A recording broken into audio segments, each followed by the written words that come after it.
Sasa nikaiwa, yani leo hapa siondoki bila dem. Nikikosa na klabu nikajaribu wafu sasa makaburini huko.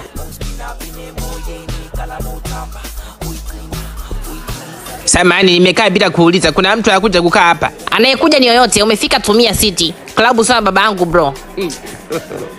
Karibu. Kuna nini huko? Vyote. Niletee bia choma. Ndo nini? Si mmesema mna kila kitu. Wewe siagiza unachokiagiza jamani. Sawa, niletee sengeleti light la baridi. Wewe msukuma? Nina michembe machoni. Nakufuatia. Tija wengine. Eti dada, una mpenzi? Sina.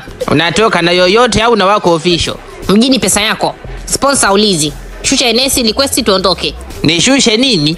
Shusha Enesi. Jaga master. Chafua meza request tuondoke, matajiri aongeagi.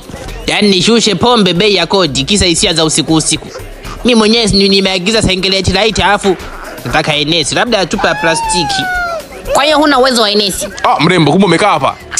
Vipi leo tutoke? Kama jana basi afu nitakurudisha. Leo taongeza. Aongeze nyama utumbo kijana. Wengine hatuna nyume eti tuna matango podi. Hauoni kama anaongea na mtu hapa?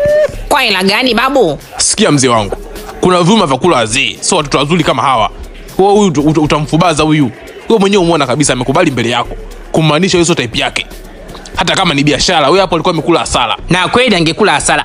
Mimi na akili zangu za kuchaji hizi nichukue kibubu cha kutunzia magonjwa nikipeleke ghetto. Baada ya kunywa Enesi ipi ya kuongeza damu nipoteze hela kununua. Eti mzee wangu kuna vyuma vya kuchukua ila sio hichi.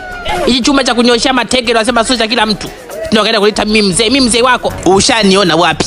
Nimepiga picha ya shangazi yako, nimemzaa mjomba wako. Kijana mdogo kabisa ukiamua kushika maamuzi ya kuoa. Mwaka 2035 na watoto wako watatu. Wa kusaidia uzeeni mwako. Lakini sasa uchumi ushageuzia kiunoni. Unakusanya hela. Baada upeleke kwenye ujenzi huko kituo cha mayatima, unakuja kusuuzia mlungula. Natangiana tu kwenye magonjwa mrembo. Naona upo tufanye kama jana. Magonjwa ya jana yamekupendeza, nataka leo akupe rangi nyingine. Na we binti, nakupa ushauri. Niliingia kwa nia kujaribu mademo wa klabu nione kama nitaopoa chombo. Yeye nimekutana na chombo cha moto. Tena wewe sio chombo cha moto, ni msumeno wakati ya wanaume. Unajisaili kwa adabu. Sio upo na mtu unapanga bei. Kwa mimi ndio kwa nimekaa hapa. Sina kisukumio chapati. Nakojolea masikioni. Tumeshindana bei, subiri niondoke ita mwingine. Nyie ndio mkifa. Hao wadu wa makaburini huko wanapika keki na soda wanachukua. Nyama yenu ni tamu sana, kumbe nyama imekolea ndimu kwa sababu ya magonjwa. Kisonono, UTI mbinuko uliokuwa nayo zinafanya paka nyama iwe chachu. Kenge wa baharini wewe. Mwenye kichwa cha papa. Hadi mama yako papa alibakwa na kenge akatoka mtoto wewe kenge papa. Kazi kula vya baharini na polini, uchagui nyama wewe. Uchagui nyama. Utakuja kufa na ugonjwa ambao hata anayekuhudumia mpaka apake chumvi. Samani za baridi zimeisha, nikupe hivyo. Za moto miza nini, naenda kuogea. Yaani umetuma muda huko, umeenda umejizungulusha, umehudumia za baridi mpaka zimeisha. Ndio unakuja sasa hivi. Kwanza nishaga ili siwezi kunywa karibu na maadui. Yaani kwa sema kote huko mnaondoka wote. Kweli mmezamilia dhambi.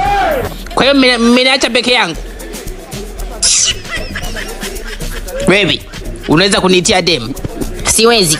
Unachoweza kuhudumia. Sasa ukaendelea na huduma.